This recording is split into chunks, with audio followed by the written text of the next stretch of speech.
G'day, Mike here for another week of Making Munch with Mike. That's right, it's me, Mike. I'm cooking myself a sausage for my lunch. No sizzle. Again, I've not pre-warmed the pan for long enough before I put the sausage in, but you know, it's the way we roll. We don't actually put this on a bread roll. Actually, I'm not sure what I'm going to put on today. I don't think we've got any bread.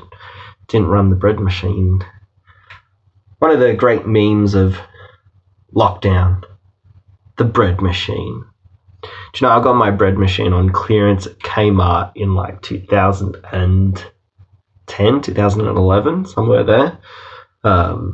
Yeah, good deal. It was like $20 for the very last bread machine in the shop.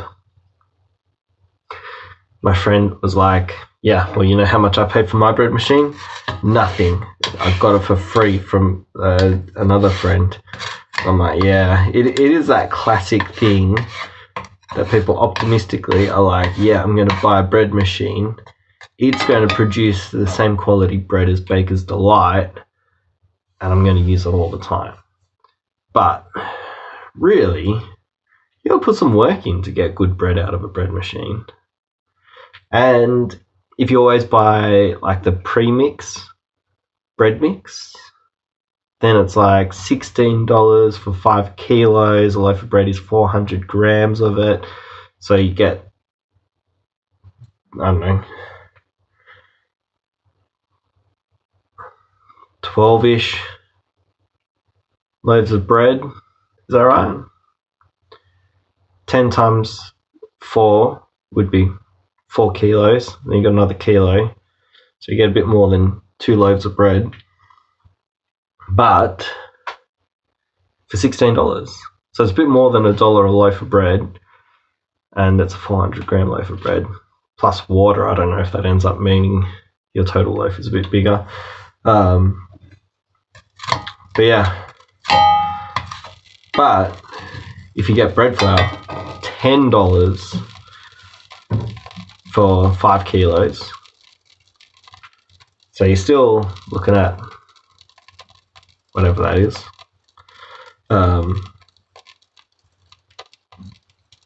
About 12 loaves of bread, but less than $1 each. But then you still need to add in a bit of milk powder, not a lot of milk powder, a bit of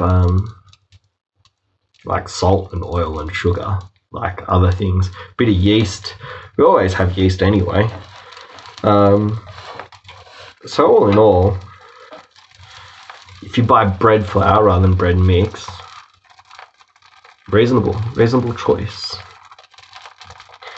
And if you have a system where you can buy bread flour in a decent quantity, so you're not spending $10 for 5 kilos at the supermarket, if you're buying a proper bulk load, it could be very good value. But then, like, how consistently are you going to put all the work in? How organized are you going to be? How much, like, home space are you willing to give up to all of it? Because if you buy the premix flour, then you just need one packet in the cupboard. That's not too bad. If you don't normally have milk powder, like who normally has milk powder, then you're giving up. You know, if you go on the bread flour route, then you got the bread flour space and the milk powder. But then I think the other stuff is just normal stuff, like a little bit of sugar to get the yeast going, a little bit of oil, a bit of salt, whatever else goes in there. So, you know, there are possibilities of what you do. I wonder if anyone ever puts fresh milk in. Is that a good idea? I don't know. Because the bread machine came with all like recipes for like even making jam in the bread machine. But like you put all sorts of stuff in there. But really, our bread machine's on the way out. So I got it in, I don't know. I don't think 2012. I think it had to be 2011 or earlier. Well, it's either 2010 or 2011. So it is like 10 years old, the machine. Hasn't had 10 years of consistent use, but it's getting a bit old. And the paddle struggles. Long time ago, the paddle kind of fused in, so I couldn't, like, you meant to pop the paddle out, clean everything. But now I can't pop the paddle out and clean it. So, yeah. I'm a bit like, I could get the paddle out, but then ruin all of the non-stick. But then what's the point of that? Now just my bread will always stick on the paddle, which is enough of a sticking point anyway. Yeah. But I think it's a super handy thing to have that can knead your bread. Because this is the thing that I've seen other friends do as well. Instead of having a bread machine, you have an oven, because who doesn't have an oven? But then you also have Thermomix, and then that does your kneading for you. Because you'll just knead the dough, then put it in a loaf tin, then put it in the oven. That's reasonable. Particularly then, you can get a better shaped loaf of bread. I don't know. The one that we've got is fine. I don't know where the loaf tin is. It's probably in it. But it's just real chunky square. It makes nearly a cube of bread, which no one in the shop sells a cube of bread, and there's a reason for that. Maybe cob loaf. Maybe cob loaf is the closest to a cube of bread, but distinctly spherical and cobular rather than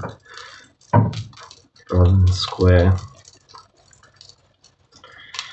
So anyway, those are some thoughts on the bread meme, the bread machine meme, BMM.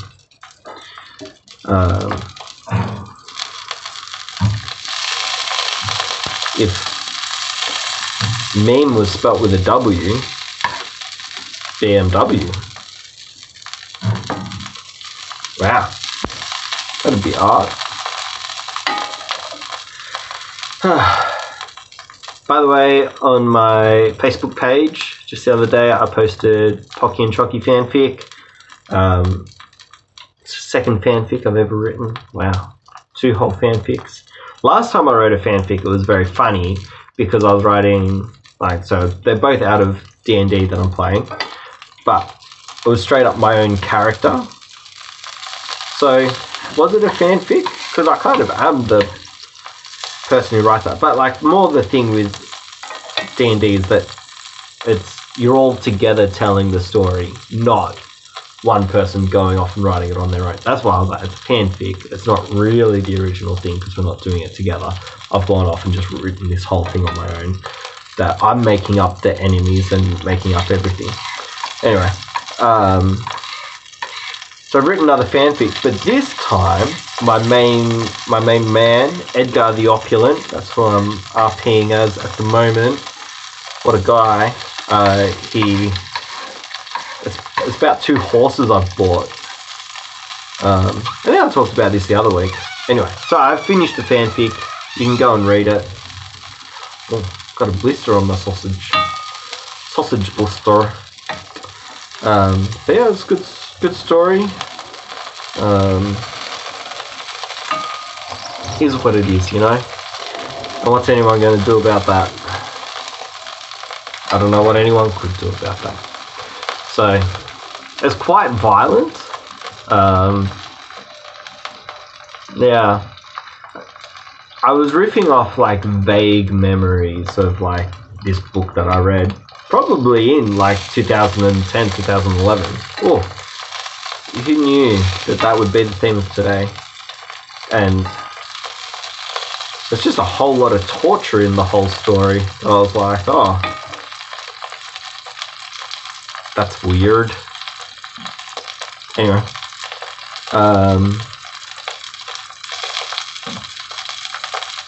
yeah. So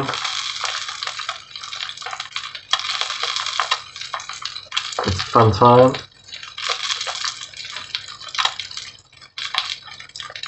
Fun time.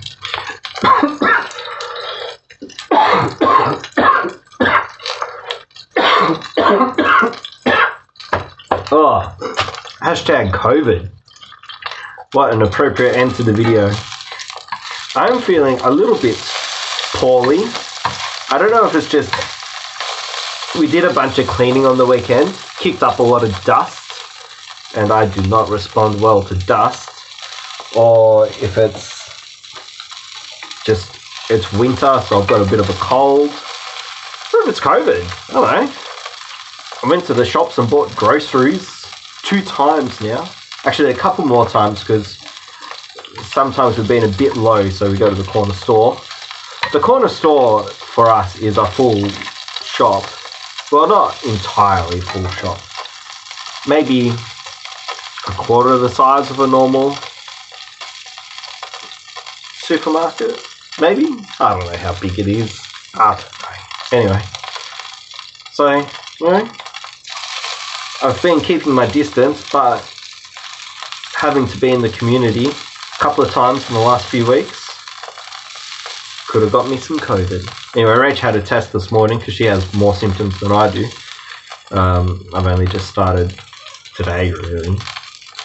Yeah. So I cancelled my blood donation appointment because I was coughing.